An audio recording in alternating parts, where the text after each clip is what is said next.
మొన్నటి అసెంబ్లీ ఎన్నికల్లో ప్రజలు ఇచ్చిన తీర్పును గౌరవిస్తున్నామన్నారు పెద్దపల్లి మాజీ ఎమ్మెల్యే దాసరి మనోహర్ రెడ్డి.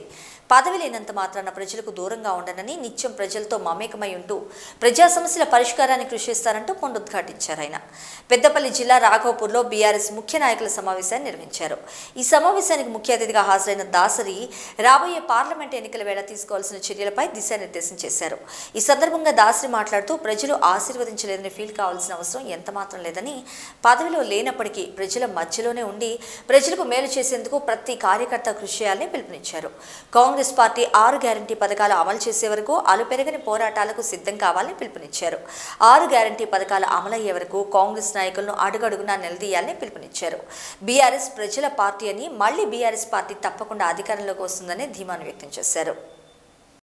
ఎవరిని వ్యవసాయకులు నిర్వచిస్తారు, అడిగి మరి అవసరమైతే నిలదీసైనా దరఖాస్తు పెట్టాలి. కానీ తులం బంగారం అడగాలి కదా, గుర్తి అనా లేదా? మీరు మంచిగా కరెంటు కాల్చుకోండి, మీకు కరెంటు మాఫీ అవుతుంది, 200 యూనిట్లు మాఫీ చేస్తాం ప్రతి కుటుంబానికి అని చెప్పినారు.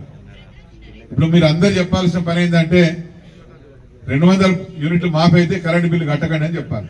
ఈ కార్యక్రమంలో ప్రతి గ్రామంలో మన నాయకులు కార్యకర్తలు అందరూ ఉండి, ఆ మండలంలో ఉన్నటువంటి మండల నాయకులు కూడా మిగతా వాళ్ళందరినీ చైతన్యపరిచి అందరికీ అవగాహన కల్పించి ప్రతి గ్రామంలో కూడా ఇది పెద్ద ఎత్తున ఈ కార్యక్రమం జరిగేటట్టుగా గౌరవ ఎంపీపీలు, జడ్పీటీసీలు, single window chairman, market committee chairman, మండల పార్టీ అధ్యక్షులు మరి కొంత అవగాహన కల్పించి ప్రతి గ్రామంలో ఈ కార్యక్రమం దిగ్విజయం జరిగేటట్టుగా చేయాలని చెప్పి మనవి చేస్తాం.